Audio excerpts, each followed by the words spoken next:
नमस्कार, स्वागत है आप सभी का पावर ब्रेकफास्ट में। आपके साथ मैं हूं निहान। आइए देख लेते हैं कि गुरुवार की सुबह अंतर्राष्ट्रीय बाजारों से हमारे मार्केट्स के लिए कैसे संकेत हैं। तो कुछ मिले जुले से संकेत बनते हुए यहां दिखाई दे रहे हैं, क्योंकि गिफ्ट निफ्टी इस समय 19 अंकों की कमजोरी के साथ 19,844 के इर्द गिर्द कर रहा है कारोबार। डाउ फ्यूचर्स में फ्लैट टू पॉजिटिव ट्रेड हो रहा है।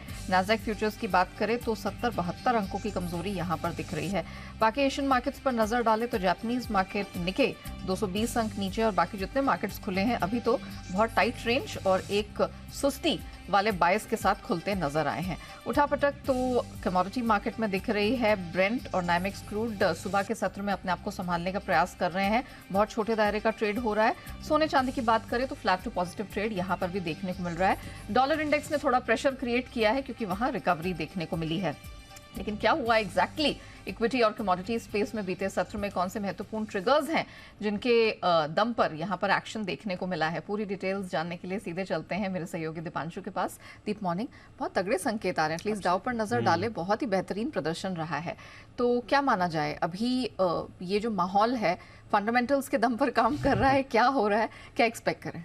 एक्शन अच्छा हो रहा है नेहा, और पिछले 8 दिनों से अब आपने देख रही है डाउ में तेजी है। आज सुबह एशिया के बाजार थोड़े मिले जुले आपको दिख रहे हैं। हल्का सा दबाव जापान के मार्केट्स में आते हुए दिख रहा है। थोड़ा गिफ्ट निफ्टी भी मामूली गिरावट दिखा रहा है, बट कोई ऐसी बड़ी परेशानी नहीं है। नैस्डैक फ्यूचर्स आपको करीब 0.5% नीचे दिखेगा, जिसके लिए नैस्डैक स्पेसिफिक कुछ रीजंस है, बट उसके अलावा बाजार का मूड माहौल ठीक है। उतने मजबूत आज सुबह आपको एशिया के बाजार नहीं दिख रहे हैं जितने शायद पिछले कुछ दिनों से दिख रहे थे, बट ऐसी कोई परेशानी की बात नहीं है। लगातार 8वें दिन आपने डाउ में तेजी देखी है। 35,000 के ऊपर कल डाउ बंद होते दिखा है, तो बहुत ही बढ़िया मूव आती हुई दिखी। कल शुरुआत अच्छी हुई थी, बट फिर सेकंड हाफ में टुवर्ड्स एंड ऑफ ट्रेड हमने देखा कि डाउ पर थोड़ी गिरावट हुई। तो ऊंचाई से आप कह सकते हैं करीब 250 अंक नीचे डाउ बंद हुआ, बट उसके बावजूद करीब 110 अंक ऊपर की ही मूव आपको दिखी है। बैंक शेयर से अभी भी अच्छा सहारा इन्हें मिल रहा है और वहां पर अच्छी खरीदारी हो रही है, बट इसके अलावा आईटी में कल थोड़ा आपको कमजोरीपन आते हुए दिखा। तो नैस्डैक ऊंचाई से गिरकर ऑलमोस्ट फ्लैट बंद हुआ। हालांकि ब्रॉडर मार्केट का एक्शन अभी भी बरकरार है। रसल 2000 0.5% ऊपर था। तो कल सेकेंड हाफ थोड़ा अमेरिकी बाजारों का कमजोर रहा है, और वो stock specific, earning specific reasons की वजह से था, बट अदरवाइज एक्शन कोई ऐसा खराब नहीं था। शुरुआत तो इनकी खैर बहुत ही बढ़िया रही थी।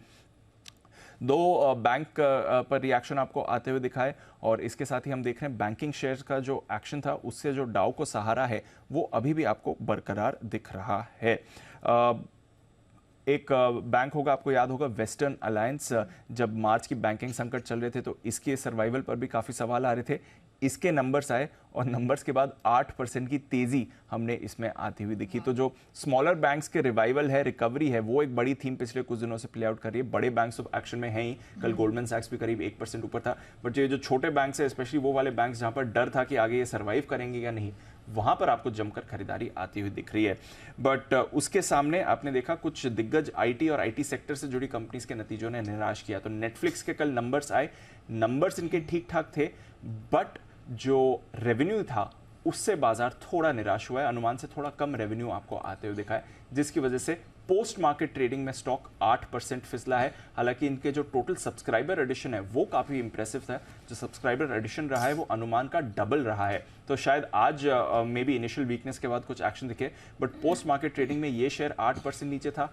टेस्ला के नंबर्स आए, नंबर्स इनके ठीक ठाक थे, बट आगे की गाइडेंस ने निराश किया है, इसलिए पोस्ट मार्केट ट्रेडिंग में टेस्ला 4% नीचे था। तो आज सुबह जो आप नैस्डैक फ्यूचर्स की गिरावट देख रहे हैं वो पोस्ट मार्केट ट्रेडिंग में कुछ दिग्गज आईटी स्टॉक्स पर जो प्रेशर आया है उसकी वजह से इस समय नैस्डैक फ्यूचर्स आपको दबाव में दिख रहा है। बट अदरवाइज अमेरिकी बाजारों की चाल ठीक ठाक थी। आज जॉनसन एंड जॉनसन और अमेरिकन एयरलाइंस के भी नंबर्स आएंगे। अदरवाइज डेटा के लिहाज से कुछ ज्यादा बड़ा एक्सपेक्टेड नहीं है।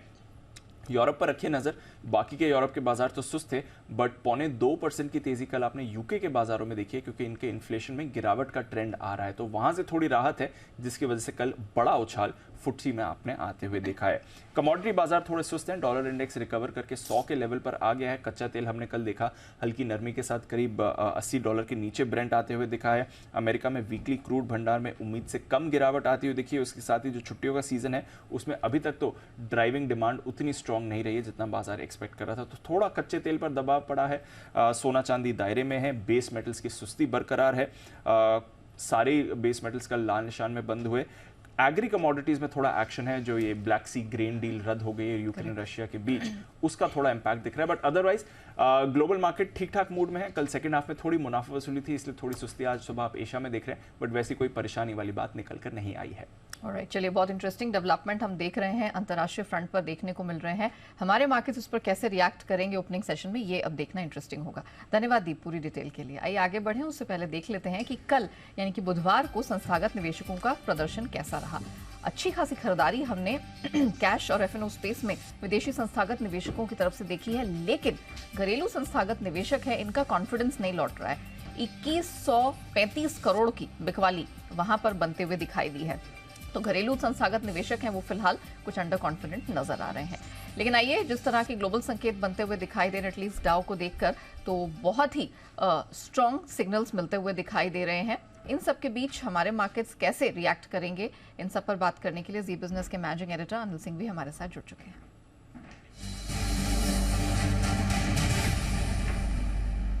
सर मॉर्निंग, अमेरिकी बाजारों के क्यूज अच्छे हैं, लेकिन आज एशियन मार्केट से वो थोड़े लड़खड़ाते हुए नजर आ रहे हैं। सर, आज हमें हमारे मार्केट में कैसी तैयारी करनी है और निफ्टी बैंक निफ्टी कैसे प्ले करें? Good morning Neha. देखिए, ग्लोबल संकेत तो वैसे तो ठीक है, कोई दिक्कत वाली बात है नहीं, क्योंकि अमेरिकी बाजार लगातार 8वें दिन बंद हुए हैं, ऊपर तेजी की तरफ है। एशियाई बाजारों से हमें बहुत ज्यादा फर्क पड़ता नहीं है, थोड़ा बहुत ठीक है, सुबह सुबह सेंटीमेंट के लिए आपको देखने के लिए ठीक है। रहा सवाल हमारे लोकल सेक्टर्स का, टेक्निकली तो बाजार मजबूत है, 5 दिनों से हाई पर हाई बना रहे हैं, तो कहीं कोई कमजोरी के संकेत तो है नहीं। दूसरा, कल के सेशन में फिर से एफआईएस की खरीदारी के आंकड़े भी मजबूत आए, चाहे वो कैश मार्केट में देख लीजिए, चाहे वायदा कारोबार में भी स्टॉक फ्यूचर्स उन्होंने जमकर 2400 करोड़ के आसपास के खरीदे मजबूत कहे जा सकते हैं। तो आई थिंक खरीदारी भी है, तकनीकी तौर पर भी बाजार मजबूत है, और मजे की बात देखिए, अमेरिकी बाजारों में कमजोरी के कहीं कोई संकेत है नहीं। तो मेरे ख्याल से बढ़ेंगे तो हम सही, लेकिन रफ्तार थोड़ी सी धीमी पड़ती हुई दिखेगी।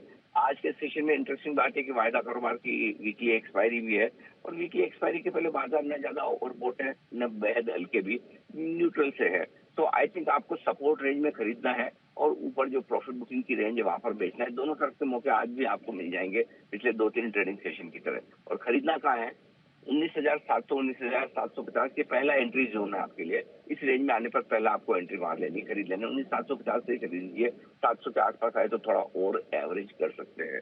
ऊपर में 19,850 19,900 हल्की फुल्की रुकावट की जगह, हल्की फुल्की, वो भी ज्यादा नहीं, क्योंकि 19,900 के आसपास 1 करोड़ शेयरों के कॉल राइटर्स खड़े हैं, तो वहां पर थोड़ा बहुत जाकर रुकेगा। तो 19,900 950 तक जाने की कोशिश निफ्टी की हो सकती है। बैंक निफ्टी का जहां तक सवाल है, पिछले लाइफ टाइम हाई के आसपास ही बैंक निफ्टी ने क्लोज दिया, और वो है 45,650 का। तो आई थिंक नीचे की तरफ जो सपोर्ट आपके लिए निकल कर आएगा वो है 45,275 से लेकर 45,450 की रेंज आपके लिए सपोर्ट का काम करेगी, और इस रेंज पर करना है आपको फोकस। ऊपर की तरफ 45,900 46,000 तक की एक बार कोशिश बैंक निफ्टी कर सकता है ऊपर जाने की, वहां पर आपको करना है आगे प्रॉफिट बुकिंग वाला मामला। तो इन रेंज और लेवल पर नजर रखिए। मार्केट का मूड माहौल ठीक है, बाय ऑन डिप्स की स्ट्रेटेजी रखें, और सही लेवल पर खरीदारी करने के लिए आते हैं एंट्री करने। वैलिड पॉइंट सर, धन्यवाद हमारे दर्शकों को बताने के लिए कि आज क्या एक्सपेक्ट करना है और किस तरह की रणनीति अपनाएं। तो क्लियरली कोई भी दिक्कत की बात नहीं है, बाय ऑन डिप्स का मार्केट है, जैसे सर ने भी प्रोक्लेम किया है। 19,700 से 750 सपोर्ट रेंज है, यहाँ पर खरीदारी करनी है। 19,850 950 कुछ हल्का फुल्का रेजिस्टेंस यहाँ बनता हुआ दिखाई दे सकता है। बैंक निफ्टी 45,275 450 ये लेवल्स आए, डिप आए तो आपके लिए खरीद का मौका होगा, और अपर बैंड जो है वो 45,900 से 46,000 तक स्ट्रेच होता हुआ दिखाई दे रहा है। तो स्ट्रेंथ टू स्ट्रेंथ मार्केट बढ़ते ही चले जा रहे हैं, कोई दिक्कत की बात नहीं है। एक्सपायरी का दिन है, तो उस हिसाब से जो एक नेचुरल वोलेटिलिटी बनती है उसके लिए हालांकि आपको तैयार रहना है। आइए अब जान लेते हैं कि खबरों के दम पर किन स्टॉक सेक्टर्स में दिखेगा एक्शन। कंपनियों के जून तिमाही के नंबर्स भी काफी सारे जारी हो रहे हैं, उन सबकी डिटेल लेकर वरुण हमारे साथ जुड़ चुके हैं। वरुण, मॉर्निंग। कल कौन से महत्वपूर्ण नंबर्स निकल कर आए हैं, कैसे रहे हैं? मॉर्निंग नेहा, तो एफएनओ में काफ़ी सारे नंबर्स निकल के आए हैं जिनकी चर्चा हम करेंगे। सबसे पहले कैनफिन होम्स, मिले जुले नतीजे हैं, क्योंकि एनआईआई अगर आप देखेंगे तो 285 करोड़ पे आया है, 274 करोड़ का अनुमान था। मुनाफा भी 183.5 करोड़ पे आया है, 166 करोड़ का अनुमान था, यानी कि अनुमान से बेहतर है। लेकिन ग्रॉस एनपीएस और नेट एनपीएस में मार्जिनल बढ़ोतरी देखने मिले, कोई ज़्यादा नहीं। ग्रॉस एनपीएस बता देता हूँ, 0.55% से बढ़ के 0.63% पे आए हैं, 0.55% के आसपास का ही अनुमान था। L&T फाइनेंस नंबर्स अच्छे लग रहे हैं। एनआईआई अगर आप देखेंगे 1753 करोड़ पे आया है, जबकि 1544 करोड़ का अनुमान था। मुनाफा 530 करोड़ पे आया है, 520 करोड़ का अनुमान था। ग्रॉस एनपीएस नेट एनपीएस कमी देखने मिली है। रिटेल पोर्टफोलियो जो है वो अब 82% है। डिसबर्समेंट रिटेल के 25% की बढ़ोतरी हुई है, लेकिन जो रिटेल निम्स प्लस फीस है 11.87 से गिर के 11.7% पे आए हैं, तो ये एक मार्जिनल गिरावट है, बाकी नंबर ठीक ठाक है। टाटा कम्युनिकेशन मिले जुले नतीजे हैं। आय अगर आप देखेंगे तो 4.4% की बढ़ोतरी है, मार्जिन 21.5% पे आए हैं, 22.3% का अनुमान था, यानी कि अनुमान से थोड़े कम। और मुनाफा जो है 382 करोड़ पे आया है, 310 करोड़ का अनुमान था, इसके लिए मैं कह रहा हूँ कि मिले जुले नतीजे हैं। हैट्सन एग्रो नतीजे अच्छे हैं, आय में करीब 7% की बढ़ोतरी है, मार्जिन 8.8% से बढ़ के 11.1% और मुनाफा जो है 52 करोड़ से बढ़ के 80 करोड़ पे आया है। 6 रुपये प्रति शेयर के डिविडेंड का ऐलान किया है। और दो कंपनियां हैं FPEL डेलाइट और FP अल्फा, इसमें निवेश करने को बोर्ड की मंजूरी मिली है। तमिलनाडु स्थित प्लांट में विंड और सोलार एनर्जी के खपत के उद्देश्य से ये निवेश जो है ये करने वाले हैं। और आखिरी में फिनोलेक्स इंडस्ट्रीज ऑपरेशनली गुड है, क्योंकि रेवेन्यूज करीब करीब 1% गिरे हैं, लेकिन मार्जिन में 2-2.5% के आसपास का इजाफा है, मुनाफा 16% बढ़ के आया है। तो कह सकते हैं कि अमूमन अधिकतर नंबर्स जो आए हैं वो ठीक ठाक ही यहाँ पर है, मिक्स पैक रहे हैं, बहुत खराब भी नहीं रहे हैं। अच्छा ये बता दीजिए आज कौन से नंबर्स आने हैं, ट्रिगर्स कौन से हैं और खबरों के दम पर कहाँ एक्शन? आज मजा आएगा। इन्फोसिस, HUL हालांकि HUL की प्रेस कॉन्फ्रेंस जो है वो 4:15 बजे है, तो शायद ये पोस्ट मार्केट ही आने वाले हैं। और अगला तो इन्फोसिस है, तो यहाँ पे आप नजर रखेगा। FNO में भी काफ़ी सारी कंपनियां हैं, Coforge, Havells, Mphasis, Persistent, United Spirits, Dalmia Bharat, India Mart Intermesh, इन सब पे नजर रखेगा। इनफैक्ट इंडिया मार्ट इंटरमेश तो नतीजों के साथ साथ बायबैक पे भी बोर्ड विचार करने वाला है। TTK health care delisting offer जो है वो आज से खुलेगा। आपको याद होगा इन्होंने अपने डीलिस्टिंग प्राइस में बदलाव भी किया था, जो नया प्राइस था 1201 रुपये का था। इसके साथ साथ रिलायंस इंडस्ट्रीज सबसे इम्पॉर्टेंट, आज वो डीमर्जर जो है जियो फाइनेंशियल के साथ उसकी एग्जिट है, उसके चलते 9 से 10 बजे के बीच में एक स्पेशल प्री ओपन सेशन है जहाँ पे प्राइस डिस्कवरी होगी, तो यहाँ पे नजर रखेगा। और जियो फाइनेंशियल बाकी इंडाइसेस में भी होगा आज से शामिल। एग्जिट है TCS, HCL tech, MRF dividend की। और पार्लियामेंट में मॉनसून सेशन जो है वो आज से शुरू हो रहा है। IPO update finally Netweb tech अगर आप देखेंगे तो 90.55 टाइम्स भरा है, रिटेल का हिस्सा 19.48 टाइम्स इसमें भरा है। खबरों के दम पे फेडरल बैंक QIP का फ्लोर प्राइस 132.59 तय हो चुका है और 24 जुलाई को बोर्ड की बैठक है जहां पे इशू प्राइस तय करेंगे ये। श्री सीमेंट जी बिजनेस की खबर पर मोहर है, आपको याद होगा 11 जुलाई को हमने आपको खबर दी थी और फाइनली श्री सीमेंट की तरफ से ये आया है कि श्री सीमेंट को कॉर्पोरेट मंत्रालय से इंस्पेक्शन के लिए लेटर मिला है। कॉर्पोरेट मंत्रालय का श्री सीमेंट के खिलाफ आदेश आया है। रिलेटेड पार्टी कॉर्पोरेट गवर्नेंस और इनकम टैक्स में धांधली के आरोप जो है वो लगाए गए हैं।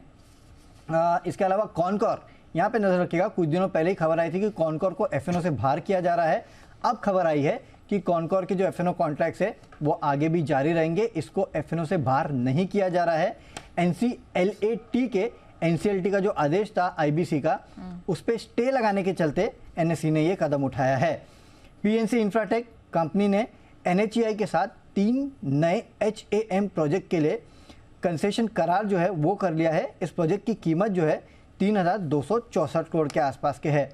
Krishna diagnostic national health mission, Rajasthan ने कंपनी को दिए जो लेटर ऑफ एक्सेप्टेंस है उसको कैंसिल कर दिया है। पूरे राजस्थान में लेबोरेटरी सर्विसेज मुहैया कराने के लिए इसके पहले कंसोर्शियम को लेटर ऑफ इंटेंट मिला था, उसको अब वापस ले लिया गया है।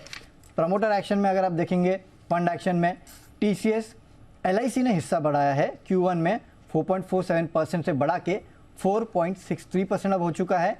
श्रीराम फाइनेंस में JP मॉर्गन यहाँ पे इन्होंने हिस्सेदारी घटाई है, हिस्सेदारी करीब 0.04% से घटाई गई है। और इक्विटा small finance bank DSP trustee ने यहाँ पे अपनी हिस्सेदारी घटाई है, करीब 0.32% से हिस्सेदारी जो है 17 जुलाई को घटाई गई है। ओके चलिए, तो ये वो नंबर्स हैं जिन पर हमें करना है फोकस और ऑफ कोर्स यहाँ पर अच्छा खासा एक्शन हमें बनता हुआ दिखाई देगा। चलिए अब हमारे जो एक्सपर्ट हैं उनको जोड़ लेते हैं और समझ लेते हैं कि किस तरह की रणनीति अब आपको यहाँ पर अपनाकर चलनी है। गुड मॉर्निंग सर, आपसे समझना चाहेंगे, हमने अच्छी खासी स्ट्रेंथ यहाँ पर मार्केट में मेहुल जी बनती हुई देखी है। ज़रा ये बताइए कि अब यहाँ से हम ऑफ कोर्स अच्छी खासी स्ट्रेंथ तो देख ही रहे हैं। कैनफिन होम्स कल इसके नंबर आए हैं, बेटर देन एस्टिमेट्स रहे हैं। मुझे ज़रा बताइए कि कल इसका जो स्टॉक है उसने भी अच्छा प्रदर्शन दिखाया है, आज क्या सलाह होगी? Good morning Neha ji. देखिए, कैनफिन होम्स की बात करें हम तो ऑलरेडी काफी रनअप आ गया है। अगर मैं देखूं पिछले एक साल में कॉन्स्टेंटली 550-600 से 800 रुपए तक गया है और रिसेंटली भी इसमें कांस्टेंट रैली आई है। मुझे लगता है थोड़ा बहुत और ट्रैक्शन आ सकता है, बट फ्रेश बाइंग नहीं की जा सकती। बट ऑब्वियसली काउंटर थोड़ा सा पॉजिटिव है। मुझे लगता है 840 850 तक की जगह है अभी भी काउंटर में, बने रहना चाहिए, होल्ड करना चाहिए, बट फ्रेश बाइंग नहीं करनी चाहिए बिकॉज रिस्क रिवॉर्ड थोड़ा सा फेवरेबल नहीं है। यहाँ पर 800 के एक रिवाइज स्टॉप लॉस से पोजीशन होल्ड की जा सकती है for upside target of 840 850। Infosys के नंबर्स एक्सपेक्टेड है। हमने देखा कि आईटी स्पेस ने जिस तरह की स्ट्रेंथ हाल फिलहाल में दिखाई, कल वो कुछ फिजल आउट होती हुई, थोड़ा सा सुस्ताती हुई दिखाई दी। इन्फोसिस कल सपाट बंद हुआ है। नंबर्स से पहले क्या सलाह होगी? मेरे हिसाब से एक बार के लिए वेट एंड वॉच करना चाहिए जब तक नंबर नहीं आता। बिकॉज देखिए 1200 के आसपास से रैली आई है, पुल बैक आया है, इनफैक्ट वो अच्छा खासा रनअप हुआ है, पूरा आईटी पाइप में हुआ है। यहाँ पर थोड़ा सा कूल ऑफ होगा बिकॉज वन वे जाएगा नहीं। अभी वैसे भी देखा जाए तो बैंक निफ्टी यानी कि बैंकिंग स्टॉक्स ने फिर से लीडरशिप ले ली है, तो आईटी थोड़ा सा सुस्त रहेगा 2-4 दिन के लिए। थोड़ा सा प्रॉफिट बुकिंग आएगा, बट वो that will be A buying opportunity ऐसा मुझे लग रहा है। तो यहाँ पर इन्फोसिस में अगर डिप आती है 1400 के आसपास रिजल्ट के चलते, तो वो एक बाइंग अपॉर्चुनिटी हो सकती है। तो फिलहाल के लिए वेट एंड वॉच करना चाहिए इन्फोसिस के लिए। ऑलराइट, चलिए, साथ ही आपको क्या पसंद आ रहा है इस मार्केट में वो भी बता दीजिए। नेहा जी, आज की हमारी जो 2 पिक्स है उसमें फर्स्ट पिक है वोल्टास। वोल्टास यहाँ पे बॉटम आउट हो गया ऐसा लग रहा है, मल्टीपल बॉटम्स बना है, तो 777 के आसपास का रेट है उसका। इसको बाय करना है तकरीबन 730 के स्टॉप लॉस से। अपसाइड टारगेट मुझे लगता है 825 के आने चाहिए, तो वोल्टास में एक पहली बाइंग की सलाह रहेगी। दूसरा है एसबीआई कार्ड्स। एसबीआई कार्ड्स हमें बहुत अच्छा लग रहा है, 860 के आसपास इसको बाय करना है, थोड़ा सा डिप पे। स्टॉप लॉस रहेगा 830 का और अपसाइड टारगेट रहेगा इसका 920 का। ओके, चलिए, तो वोल्टास और एसबीआई कार्ड पसंद आ रहा है मेहुल जी को। वोल्टास 825 के टारगेट के लिए करे खरीदारी, 730 का स्टॉप लॉस लगाना, और एसबीआई कार्ड 860 के पास, 860 के पास करनी है एंट्री, 830 का स्टॉप लॉस, 920 तक ऊपर एसबीआई कार्ड्स जाता हुआ नजर आ रहा है। धन्यवाद मेहुल जी हमारे साथ जुड़ने के लिए, बताने के लिए कि कहाँ कहाँ है कमाई के मौके इक्विटी स्पेस में। आइए अब कमोडिटी बाजार की रणनीति पर बात कर लेते हैं, और आईएफएल सिक्योरिटीज के अनुज गुप्ता हमारे साथ अब शो में शामिल हो चुके हैं। अनुज, मॉर्निंग। सबसे पहले कच्चे तेल पर फोकस कर लेते हैं। छोटे दायरे का ट्रेड है, लेकिन $80 से बहुत दूर कच्चा तेल जाता हुआ दिखाई नहीं दे रहा, क्योंकि दोनों तरफ के यहाँ सिग्नल्स बनते दिख रहे हैं। आज क्या करना है? Neha ji, good morning. देखिए, कल हमने देखा कि एमसी करीबन 6,300 तक आया था और करीबन $81 तक इंटरनेशनल मार्केट में था। तो कहीं ना कहीं डिमांड जो सप्लाईज है वो थोड़ी शॉर्टेज की वजह से हमने एक बाउंस बैक आते हुए देखा। इनफैक्ट डॉलर इंडेक्स की गिरावट का असर भी एक पॉजिटिव रहा। तो हमें लगता है कि अभी भी जो ट्रेंड है क्रूड का वो पॉजिटिव रहेगा। तो यहाँ पे खरीदारी की सलाह देखने को मिल सकती है। हमें लगता है कि प्राइस अगर नीचे 6,100 के आसपास मिलते हैं तो खरीदारी करना चाहिए। 5,900 का स्टॉप लॉस लगाए। टारगेट अगेन 6,350 6,400 तक देखने को मिल सकता है। मैं एक्सपेक्ट कर रहा हूँ कि कहीं ना कहीं एक पॉजिटिविटी क्रूड में देखी जा सकती है और 83 84 तक के लेवल देखने को मिल सकते हैं। कल जो क्रूड की इन्वेंट्री आई थी यूएस में, वहाँ भी हमने स्टॉक प्राइस डाउन होते हुए देखे थे, जो कि अगेन एक सपोर्टिव फैक्टर क्रूड के लिए लेकर आते हैं। क्या करना है? लगातार कीमतें बढ़ती चली जा रही हैं। 300 रुपए मजबूत होकर कल बंद हुई है चांदी, तो खरीदारी जारी रहेगी? बिल्कुल नेहा जी, कल हमने देखा कि $25 के ऊपर सक्सेसफुली क्लोज रहा और एमसीएक्स में देखें तो 76,000 के ऊपर क्लोज होता हुआ दिखाई दिया। तो मोमेंटम यहाँ पे पॉजिटिव है। इनफैक्ट अगर हम देखें तो लगातार 5 से 6 दिनों में पॉजिटिव ट्रेंड सिल्वर में आता हुआ दिखाई दिया है। तो मैं एक्सपेक्ट कर रहा हूँ कि यहाँ पे जो सेंटीमेंट है वो पॉजिटिव रहेंगे और यहाँ पे खरीदारी का ट्रेड देखने को मिल सकता है। तो अगर प्राइस नीचे 76,000 के आसपास मिलते हैं तो खरीदारी करना चाहिए। 75,200 का स्टॉप लॉस लगाएं। टारगेट मैं एक्सपेक्ट कर रहा हूँ कि 77,500 तक आ सकता है और इंटरनेशनल मार्केट में करीबन $25.5 से लेकर 25.80 तक के लेवल सिल्वर में देखने को मिल सकते हैं। मेटल्स में लगातार 3 ट्रेडिंग सेशन सुस्ती ही देखने को मिली है। आज क्या सलाह होगी, क्योंकि जिंक की काफी ज्यादा पिटाई हो रही है? देखिए, हालांकि करेक्शन आया है बट कहीं ना कहीं हमने कल एक लोअर लेवल से रिकवरी भी देखी थी। मार्केट लोअर लेवल से थोड़ा रिकवर होकर क्लोज हुआ था, तो मुझे लग रहा है कि कहीं ना कहीं बॉटम आउट होता हुआ दिखेगा, एक बाउंस बैक आता हुआ दिखाई दे सकता है। तो यहाँ पर मेरी खरीदारी की सलाह रहेगी। अगर हम कॉपर की बात करें तो करीबन 720 के आसपास खरीदारी करें, 714 का स्टॉप लॉस लगाएं, टारगेट करीबन 728 तक। और अगर जिंक की बात करें तो ये भी मुझे लग रहा है कि अब एक शॉर्ट कवरिंग के चलते बाउंस ले सकता है, तो एक शॉर्ट कवरिंग यहाँ पर आ सकती है। तो 211 के आसपास खरीदारी करना चाहिए, 209 का स्टॉप लॉस लगाएं, टारगेट 215 तक जिंक में देखा जा सकता है। वेरी वेल, धन्यवाद अनुज जी हमारे साथ जुड़ने के लिए, बताने के लिए कि कमोडिटी मार्केट में कहां है खरीद के मौके। तो कच्चा तेल, चांदी समेत कॉपर, जिंक में आज खरीदारी की रिकमेंडेशन निकल कर आ रही है। आइए फोकस करते हैं FIR यानी FI इन्वेस्टमेंट रिपोर्ट्स पर।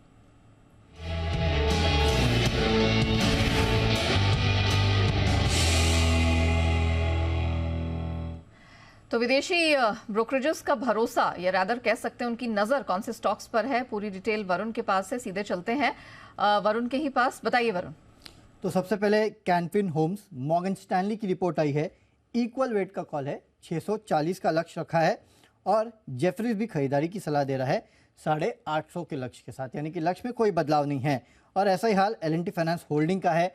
मॉर्गन स्टैनली इक्वल वेट का कॉल दे रहा है, 105 के इन्होंने लक्ष्य दिए हैं, यानी कि यहाँ भी लक्ष्य में कोई बदलाव नहीं है और लक्ष्य जो है दरअसल करंट मार्केट प्राइस से थोड़े नीचे ही है। अगला स्टॉक है रिलायंस इंडस्ट्रीज, जो क्या सबसे ज़्यादा फोकस में रहने वाला है। मॉर्गन स्टैनली का ओवरवेट का कॉल है 3210 के लक्ष्य के साथ। गोल्डमैन का खरीदारी का कॉल है 280 के लक्ष्य के साथ। हीरो मोटोकॉर्प CLSA ने अपग्रेड किया है, सेल से अब रेड्यूस का कॉल दे रहे हैं और लक्ष्य जो है बढ़ाया है 2708 से बढ़ा के 3142 का दे दिया। और आखिरी में टाटा मोटर्स पे मॉर्गन स्टैनली अभी भी ओवरवेट है 711 के लक्ष्य के साथ। ऑलराइट, चलिए तो ये है FII ब्रोकरेजेस की रिपोर्ट और इन स्टॉक्स में आपको भरपूर कमाई का मौका दिन भर मिल सकता है। साथ ही आपको बता दें ट्रेडर्स और इन्वेस्टर्स कैसे समझे अपनी कमाई पर लगने वाले टैक्स का गणित। अनिल सिंघवी और टैक्स एक्सपर्ट्स के साथ मिलेंगे इनकम टैक्स से जुड़े सारे सवालों के जवाब मार्केट इनकम की टैक्स हेल्पलाइन में आज दोपहर 12 बजे सिर्फ जी बिजनेस पर।